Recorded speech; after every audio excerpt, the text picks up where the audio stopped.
Welcome to Wrestler of the Week, Week 30.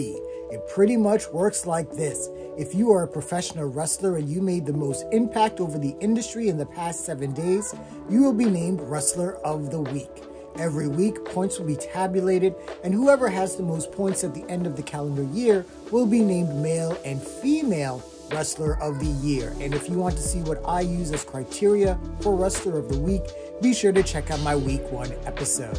We are in a post-WWE Bash in Berlin, TNA Emergence, and NXT No Mercy environment, and a lot has happened. We got some major debuts, big surprises, big title defenses, major title changes, and just continuations of some of the biggest angles in all of pro wrestling. So let's just get into it. First, the men and some honorable mentions. Ricochet over at AEW would win his debut match on Dynamite. Bronson Reed would take out Braun Strowman at Raw. Lee Moriarty would defend his Ring of Honor Pure title against Serpentico. Kenta would defend his Defy World title against Ricky Knight Jr. Andrade would defend his WWE Speed title against Pete Dunne. And finally, Ridge Holland had one of the biggest turns of the week as he turned heel against Chase U after their loss to Axiom and Nathan Frazier for the NXT Tag Team Championships. And now, the top 10 wrestlers of the week for the men. Kicking off the list for the men are a pair of tag champs who successfully defended their titles this week. First, the Mighty Don't Kneel, Mikey Nichols, and Shane Haste would defend the New Japan Strong Openweight Tag Team titles at New Japan Capital Collision against Henshiro and Virus in an action-packed match. At TNA Emergence, the team of ABC, Ace Austin, and Chris Bay would retain their newly won TNA tag titles at Emergence against First Class in a good match with honestly an unsurprising result.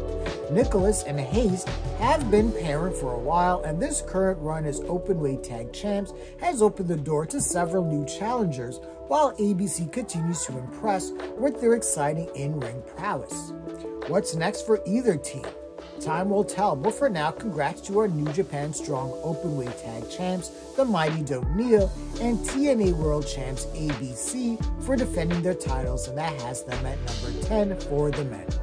Former World Heavyweight Champion and Terror Twin Damian Priest lands on the list this week for the men at number 9, and he won a major tag match at Bash in Berlin that pitted him and his Terror Twin partner, the Eradicator Rhea Ripley, against WWE Women's World Champion Liv Morgan and Dirty Dominic Mysterio in an energetic mixed tag match that saw Ripley nearly choke Dom out in a visual that almost seemed like a representation of their past relationship.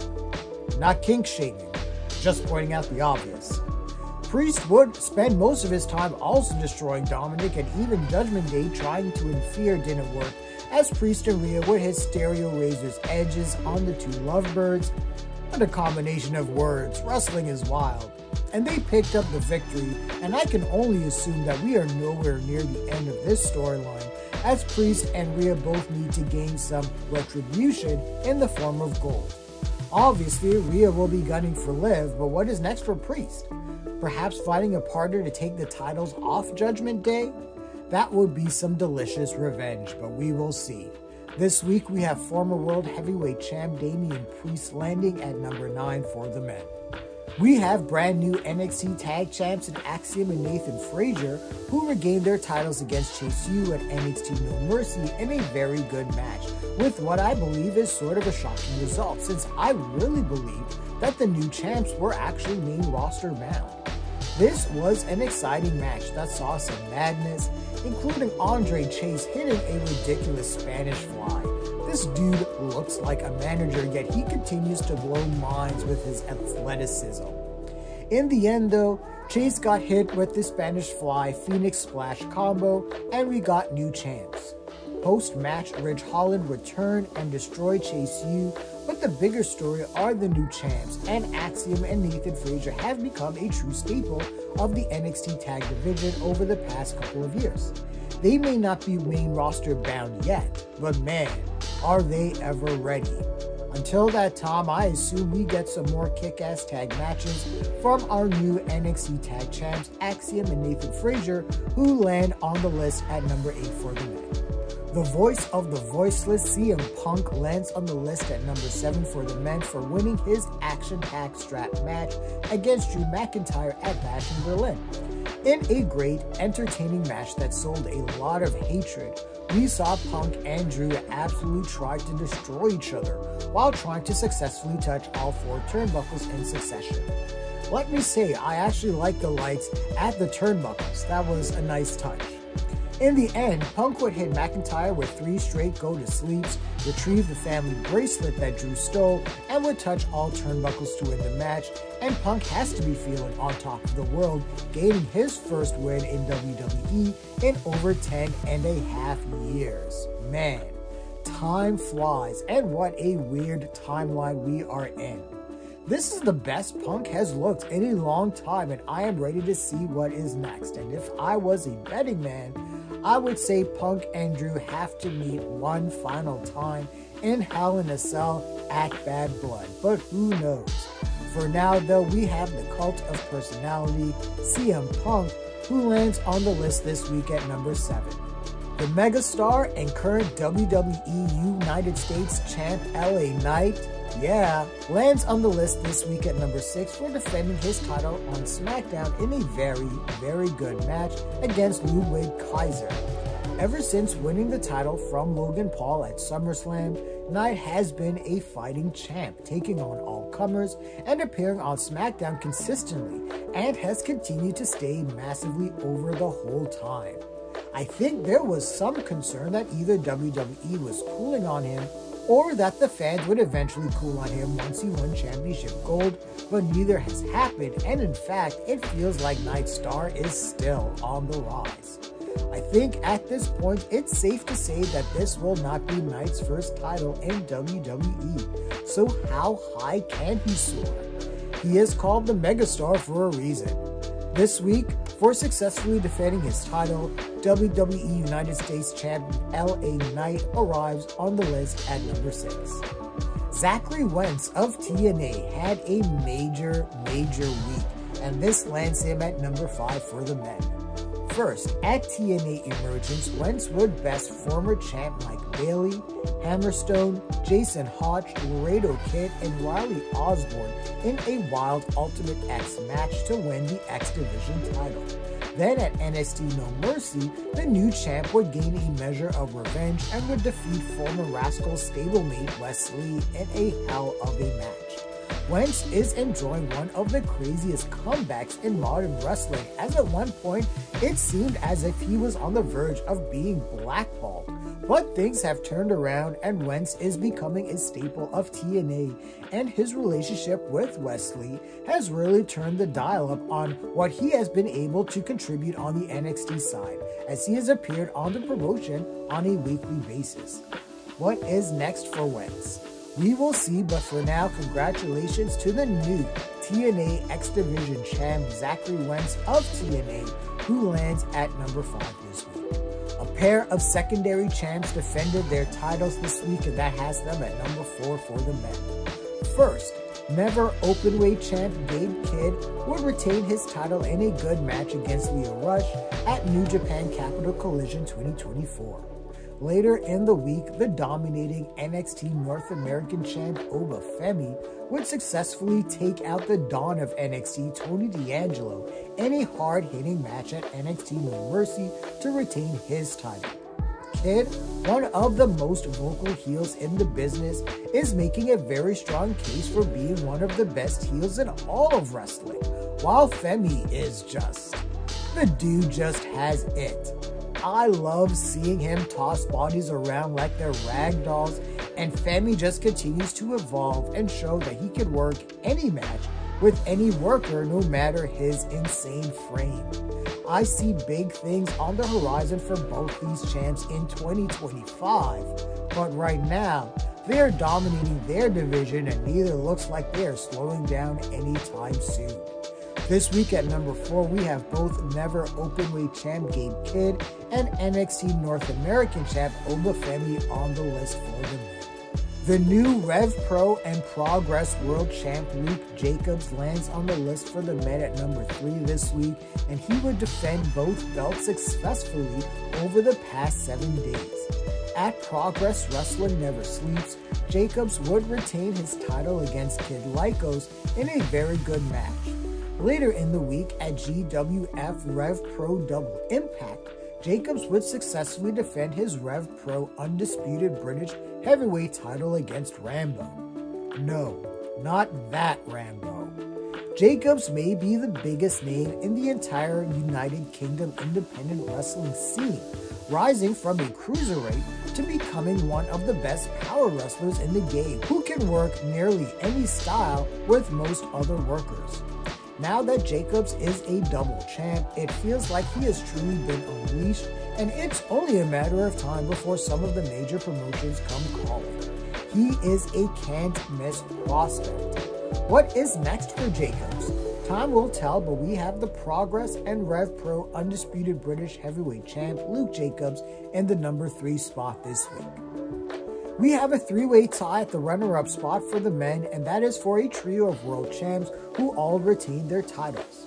First, Nick Nemeth would defeat Josh Alexander in a great 60-minute Iron Man match at TNA Emergence to retain the TNA World title. A day later at Bash in Berlin, WWE champ Cody Rhodes would persevere and defend his title against Kevin Owens. 24 hours after that, NXT World Champ Ethan Page would successfully defend his title against the super popular Joe Hendry at NXT No Mercy with Trick Williams as the special guest ref. All 3 champs are working in different capacities as the face of their respective promotions. Cody is obviously the face of the entirety of WWE, while Page in his short time with NXT has made the most of his opportunity as a great cocky heel champ, while Nemeth is doing his best to add credibility to the title, where I'll assume he keeps the title warm for Joe Hendry. We will see what is next for each of these champs now that their latest defenses are in the rearview mirror. But for week 30, we have TNA World Champ Nick Nemeth, NXT World Champ Ethan Page, and undisputed WWE World Champ Cody Rhodes, who all land at number 2 for the men. And the wrestler of the week for week number 30 is the Ring General, the reigning WWE World Heavyweight Champ Gunther, who at WWE Bash in Berlin would defeat the legendary Randy Orton in a great match that saw the 2 gladiators beat the living shit out of each other. Orton would do everything in his power to take Gunther out, but he was able to kick out of an RKO, and after a second sleeper attempt, was able to get the Apex Predator to pass out, ensuring that he retained his title, and this was a great match that showcased just how amazing Gunther is as a heel fighting champ. He doesn't need to cheat, he just chops and dominates, and this win over Orton, a 15-time world champ, is a major feather in his cap. What is next for the Ring General? Is there anyone on the WWE Raw roster that can defeat him? Gunther is giving off final boss energy, and I just love everything he does. I imagine he will be holding on to that gold for a while. This week for week 30, the male wrestler of the week is the reigning WWE World Heavyweight Champ, the Ring General, Gunther. And now to the women and some honorable mentions. Lexa Vallow would win the vacant Unlimited Women's title, defeating Mila Schmidt. Spitfire would team with Jordan Grace to defeat Ash by Elegance and the Militia at TNA Emergence. Mina Shirakawa would defeat Rachel Ellering on Ring of Honor television. Rosemary has been making some great appearances on NXT from TNA.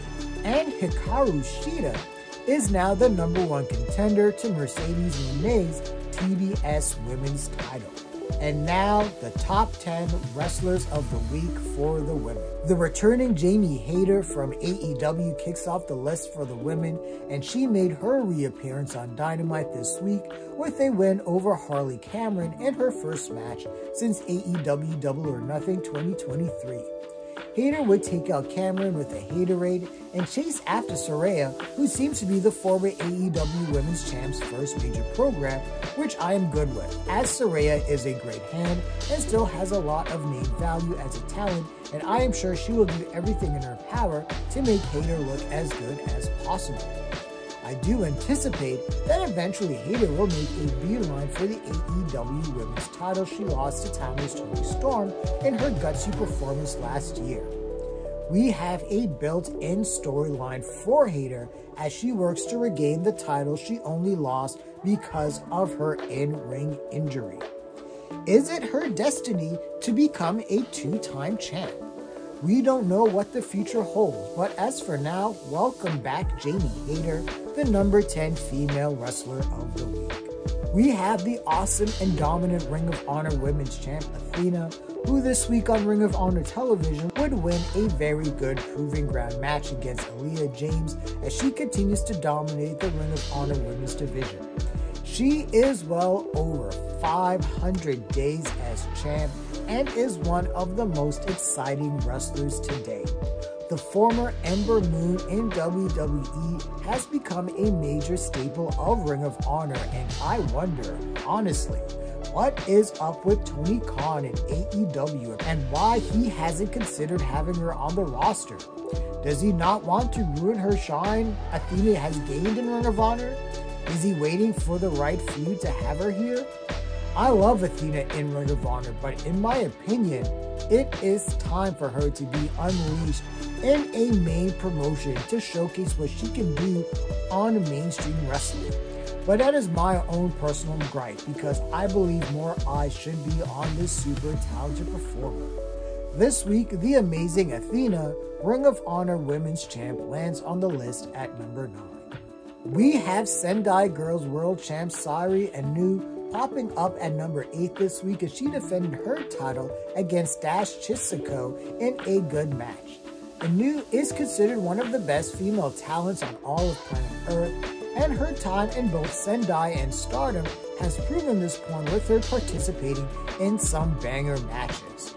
Also, at night 12 of Stardom's 5-Star Grand Prix 2024, Anu would team with her Cosmic Angels faction that includes Natsupoi and Yuna Mizumori to defeat Hate, Kanomi, Ruaka, and Thekla. And I am sure we are moments away from Anu performing in a match that will really open eyes around the wrestling world to how good she is. Until then, we have the Sendai Girls Champ Sairi Anu, who is our number 8 female wrestler of the week. We have a tie for a pair of female champs who are very familiar to Wrestler of the Week at number 7, and that is for Progress Women's Champ Rio and MLW Women's World Featherweight Champ Janai Kai, who both defended their titles this week.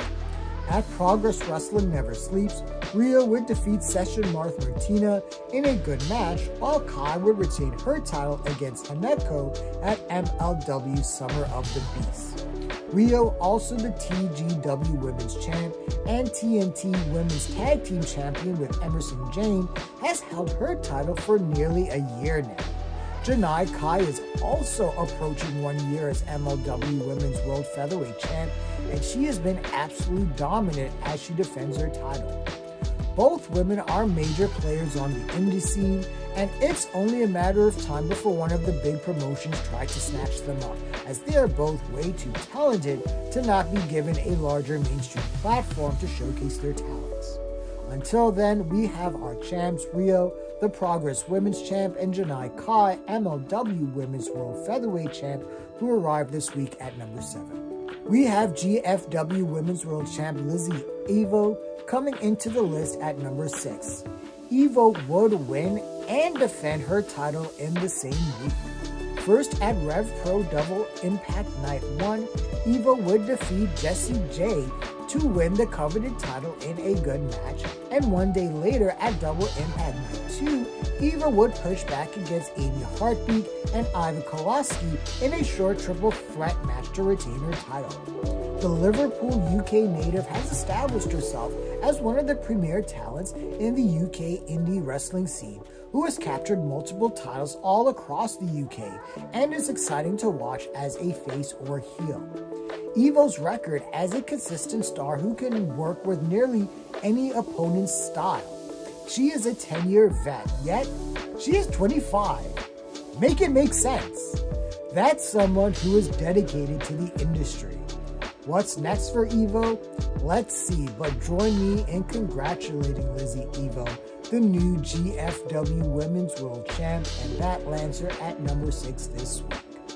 The Eradicator Rhea Ripley lands on the list this week at number 5, and she won a major mixed tag match at Bash in Berlin with her Terra Twin tag partner Damian Priest. Ripley and Priest would face off against rivals WWE Women's World Champ Liv Morgan and her new beau, Dirty Dominic Mysterio, and Ripley would pretty much dominate for most of the time she was in the ring and would serve up some righteous punishment to both Liv and Dom, including her basically catching Dom in a leg choke from the turnbuckle that looks like something Dom might have been into back in the day.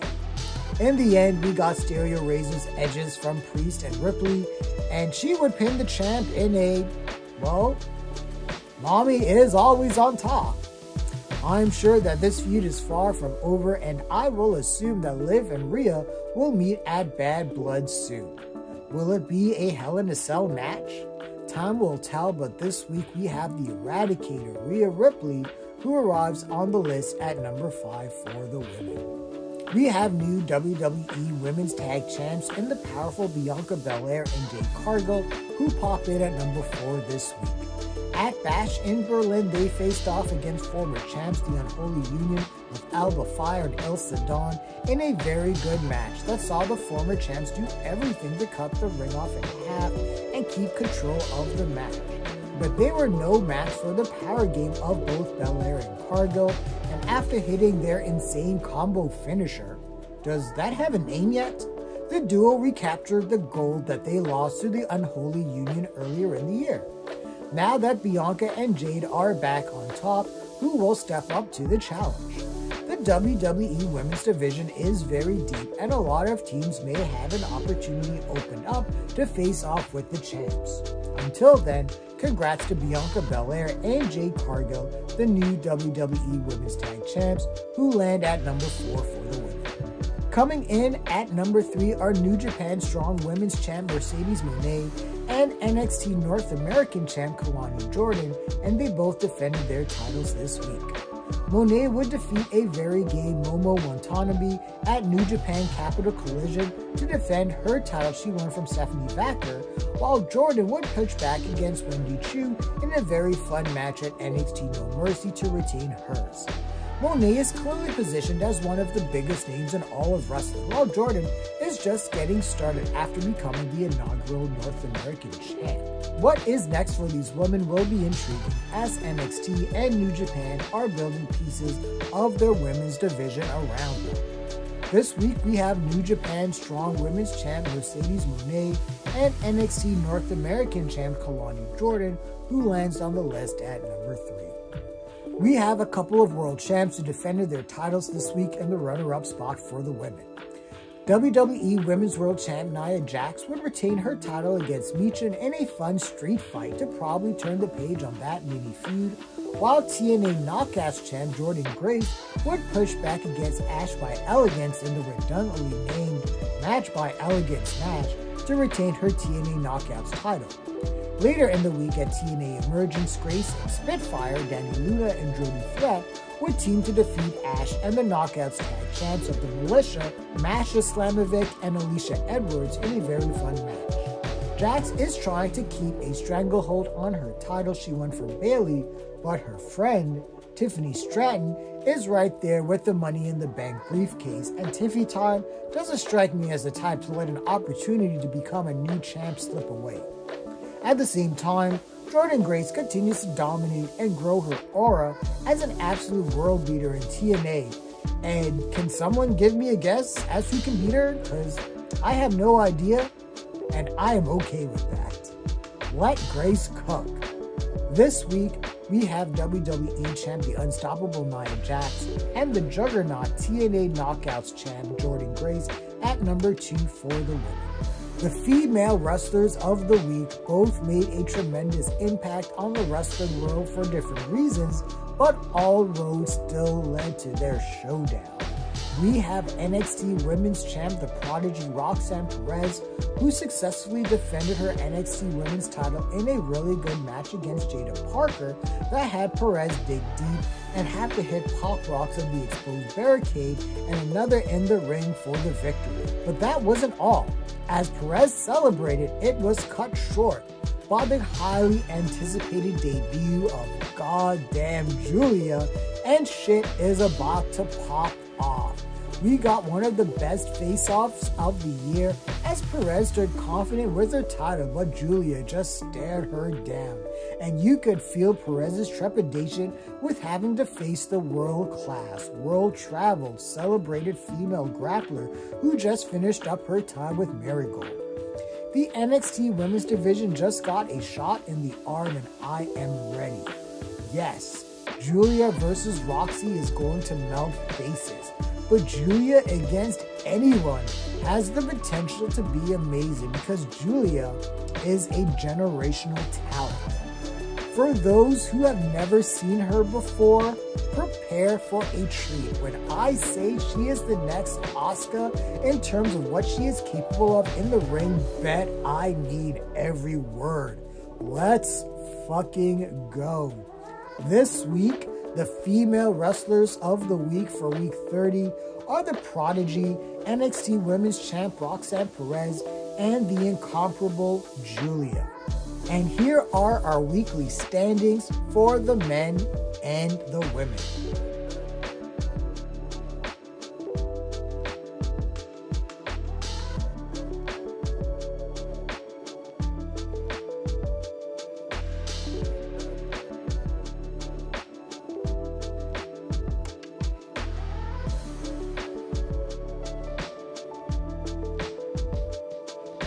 And with that, we are on our way to TNA Bound for Glory, AEW All Out, and WWE Bad Blood. What is going to happen? What's going to lead up to some of these big shows? We will find out next week. What did you think of my choices for Wrestler of the Week? Did you agree or disagree? Share your thoughts, leave your comments, like the video, subscribe to the channel, and don't forget to hit that bell icon so you can get notifications as well. Thanks a lot, everyone. Take care.